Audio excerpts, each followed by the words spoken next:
And that brings us to the sordid tale of the Kern Water Bank.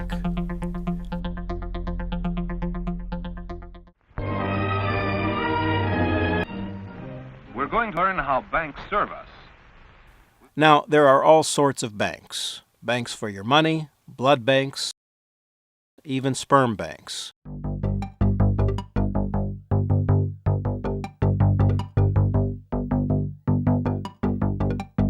In Bakersfield, there is a water bank.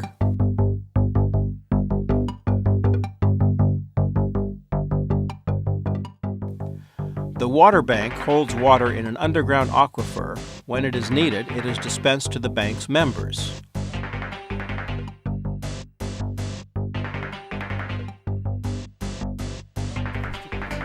This ContraCostaTimes.com website video shows the basic system in action.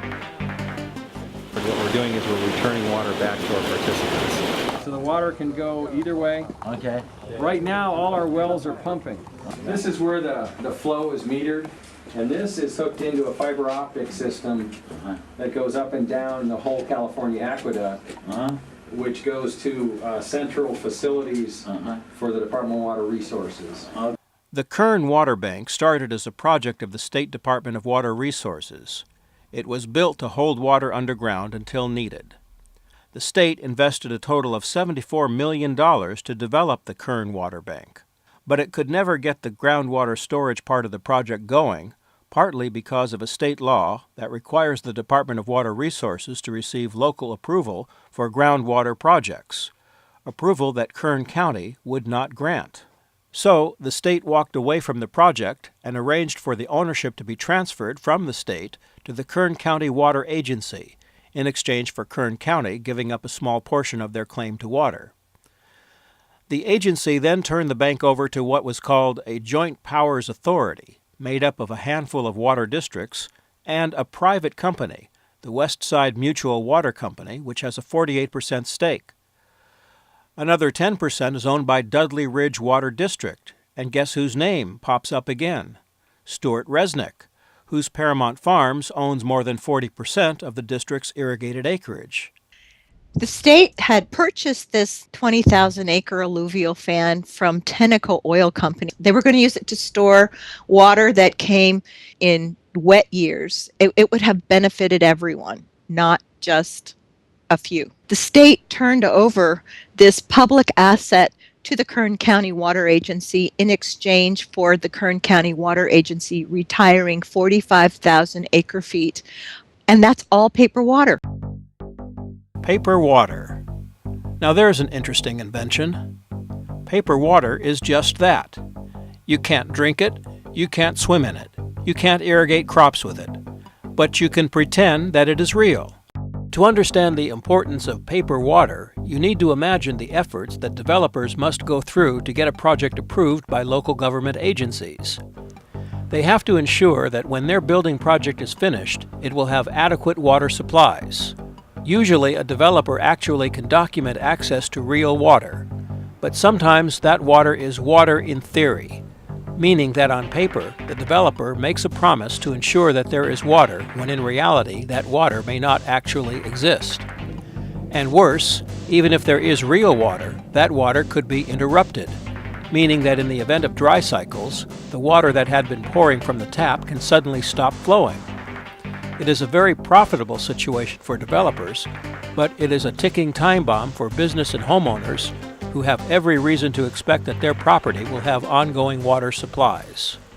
Greed is not in the best interests of the public, and it certainly is not in the best interests of salmon and our fragile ecosystem. State laws allow for joint powers to grant state water contractors the power to build projects, to acquire water and water rights. The phrase acquire water can mean two things. One way to acquire water is to build things like dams to capture the fresh water of rivers, desalination plants to render ocean, sea, or discharge water usable, and reservoirs and underground water banks to store captured water. It can also acquire water by turning it into a marketable commodity and buying it from another source that has already secured the rights and captured the water. That is happening now. Consider the case of an Arizona developer building a major housing development in the San Francisco Bay Area town of Redwood City. It's called the Saltworks Project.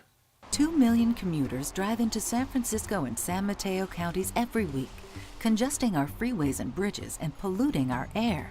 This 1,400-acre industrial site offers commuters a local place to live. This is a deal between a longtime Kern County family farming collective and the developer to secure water for the Bay Area development.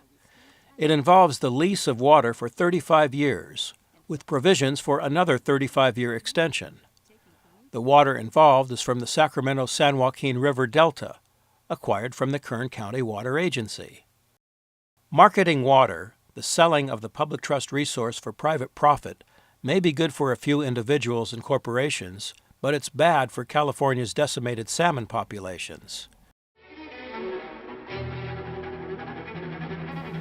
In the Salmon Water Now video, The Water Pirates, we documented how water transfers are becoming more common, because water is more valuable than the crops in the ground, and there is a thriving legal subculture that is busy teaching water rights holders how to profit from their assets. Take a look at this brochure for a seminar on how to profit from selling water and how to avoid any legal or ethical entanglements. Here's another example. A lawyer specializing in helping water rights holders profit from private sales, taking on Salmon Water Now videos. It seems as though we may have hit a nerve. They're getting that water at a subsidized rate for an intended use, to put it to use to farm, and for them to sell it for a profit is absurd. How should somebody be able to make a buck off of something that the general taxpayer has invested in to receive a general benefit from, and have these things sold for a profit? It used to be they wanted to make it easy for you to market surplus water, and there was a very good reason. If some farmers had extra water, they should be able to supply their neighbors with cheap ag water, but now the profit motive in the sale of the water itself has become a problem. So-called farmers will be selling their water rights for tens of millions of dollars, selling the public's water, which they purchase at below market prices, and reselling that water at 5 to 10 times what they paid for it. The paradox about the very wealthy who benefit the most from these transfers of taxpayer-funded water. These are the people, in fact, who have the power to stop the kind of changes that are going on, but the wealth that they can get from it blinds them to the actual effects. And that brings us back to the Kern Water Agency, the Kern Water Bank, and Stuart Resnick, and a push to change the rules of the game.